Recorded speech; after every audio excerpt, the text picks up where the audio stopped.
chill. Don't do fancy shit in data science. Just corporate theater. You want to get from A to B, a freaking bicycle does it. In fact, cardboard with 4 wheels does it. Shots fired! The unfair advantage. Hello and welcome. Kelvin Yonk. Hello, Hazard. Welcome to the unfair advantage. How are you, young man? I am okay. Apart from a bit of chiropractor manhandling over the last couple of weeks, I am actually doing phenomenally well. So, been doing a bit of traveling, but also very excited because we have one of our favorite people on our show today and talking about one of our favorite topics as well. So I'm super, super excited about that. Exactly. So episode 8, and just to give you a little random bits of information, the number 8 is super lucky in China. I was very lucky to be at the Beijing Olympics in 2008. It was on the 8th of the 8th month, 2008. They started the opening ceremony at, and I'll never forget this, 8 seconds and 8 minutes past 8 o'clock in the evening. I mean, they were really pushing that lucky agenda. And we are very lucky to have with us the head of data science and at Pick and Pay, Terishia Reddy, as our guest. Welcome, Terishia. Thanks, guys. Excited to be here. We're very Thank excited. you. Thanks, Terishia. I think a little bit of Googling or some info is, it seems like you studied actuarial science. I did. Yeah. So you are far smarter than Don and I, and worked.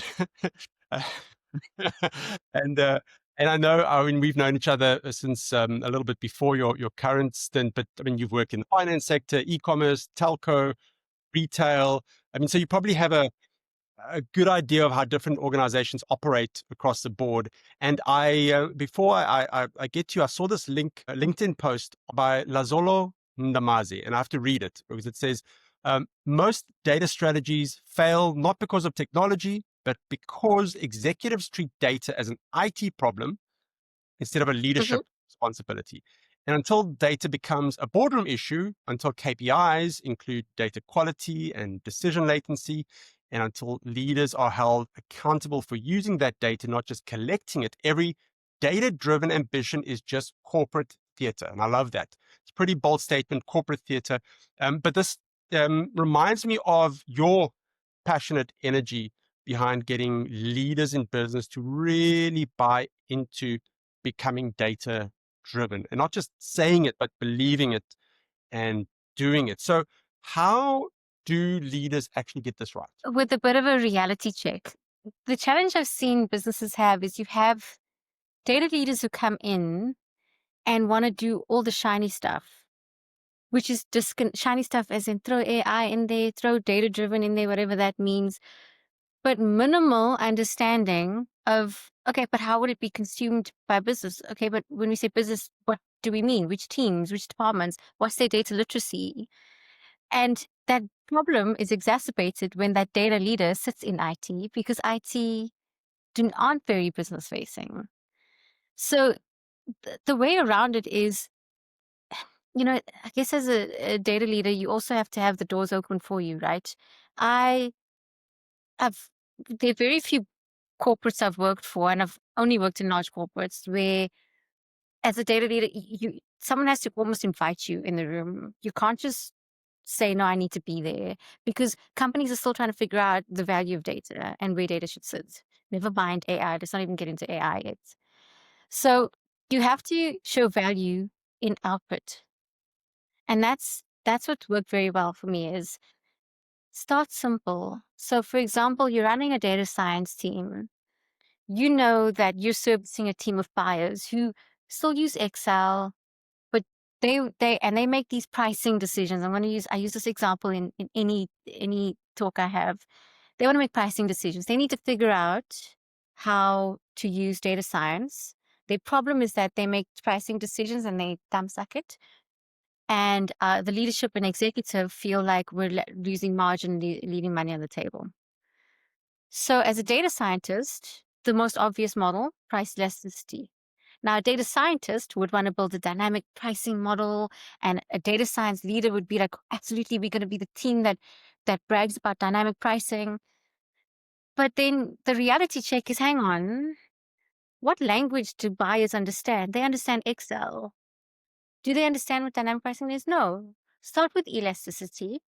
They're not going to understand elasticity, so don't tell them what's elastic and inelastic. Tell them up arrow, down arrow in an Excel document at a product level. Have them implement in the most simplest form, show value, and then sell it to the executives and show them the power of data science in its most simplistic form. So I think it's always that disconnect of data trying to show the power and the beauty of it, business being like, okay, but I don't understand what you're saying. And then executives saying, we want both. We want the power and the beauty. We want you to use data. But then no one's in that trifecta, no one's kind of being the reality monster saying, okay, but chill, don't do fancy shit in data science. Know what the businesses use and be realistic about how literate you are and plug the two together. And I think that's the biggest gap, is that the closer a data leader is to the business, the better. And it's communication. I love that, right? It's in the nicest possible way, dumb it down. I like to say monkey proof, right? Like for anything that you do, no matter if you're trying to explain complex predictive models or you're trying to explain why certain plants work with other plants during different seasons, the fact is it is around understanding each other, good communication, and just making it monkey proof. I love that. I love that because it's back to a human thing, right? So, Exactly. a key goal for the Unfair Advantage, these little podcasts that we're putting together with wonderful people like you, of course, is to try to give listeners exactly that. This tips and tricks of unfair advantages that we can share with them. So apart from the obvious things, bringing leaders into the conversations in a better way, et cetera, what would you say are some quick fire, easy to implement, data specific KPIs that businesses can put into practice immediately to help give them an unfair advantage? I like to dumb this down a lot because it shouldn't be overcomplicated, honestly.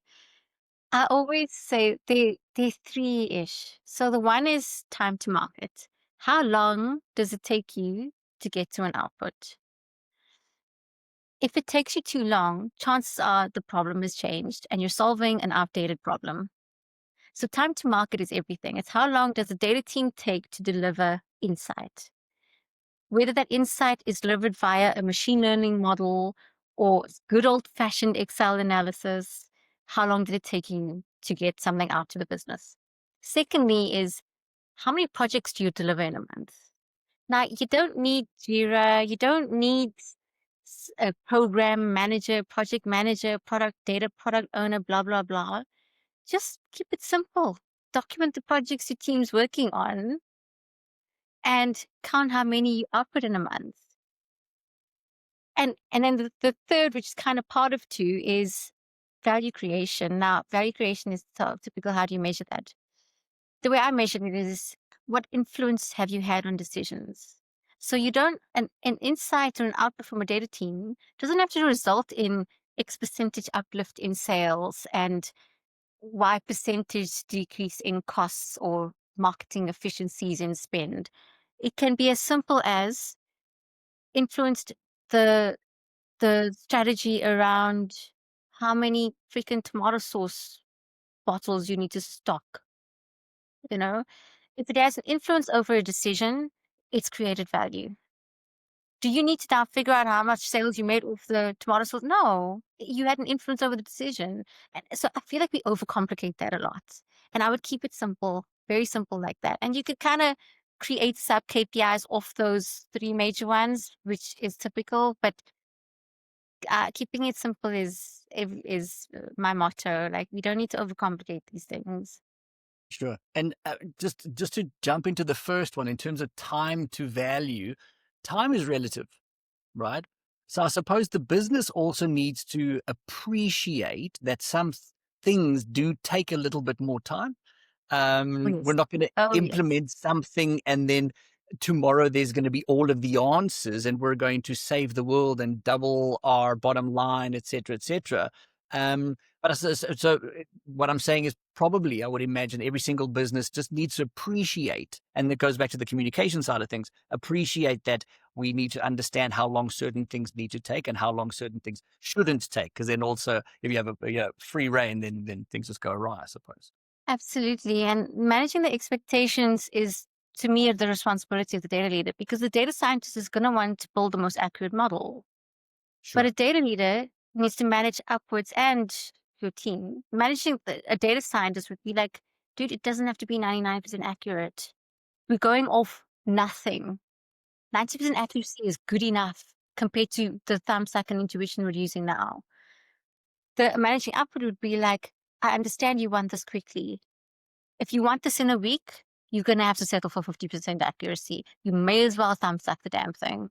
If you want it, if you can wait for an extra week or two, we can get you to about 89, 90%, 85 or 90% accuracy. So Yeah. you choose. And I throw the ball back at them. I'm like, I understand the urgency.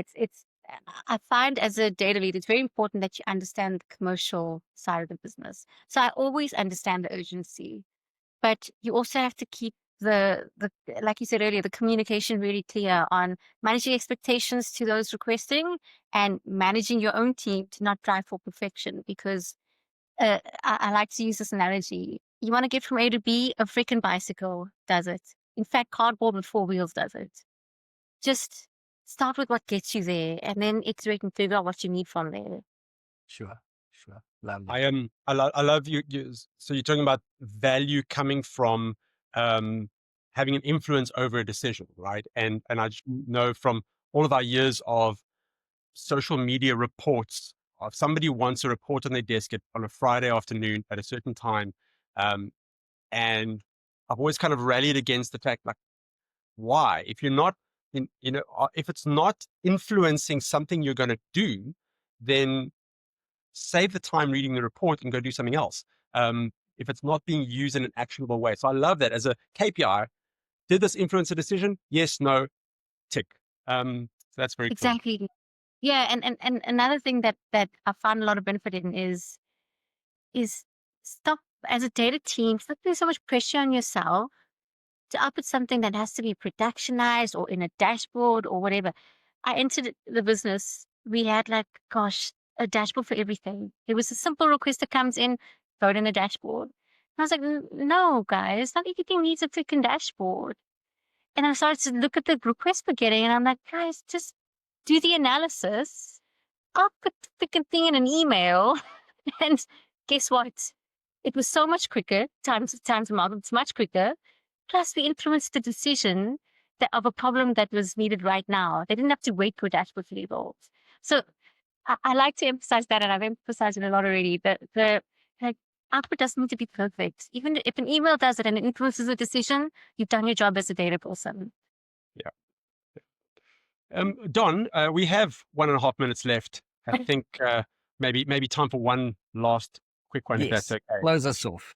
Me? Okay. So I know no data conversation is complete without throwing in something about AI. You've already spoken about it. Yeah, Everyone says we need it. We need AI. Yeah. Where's the AI? But they often have no idea why, how, what. You've already said that. So one parting piece of advice maybe that you can give leaders when they're thinking about implementing AI into their businesses right now. I think I remember you saying something about this on one of our panels, but yeah, parting shot in less than a minute. Ask yourself how mature you are with your data before you go into AI. If you don't even have an environment, a structure, I don't want to say a data strategy, okay? We all think we have a data strategy. Data strategy is not hosting data in the cloud.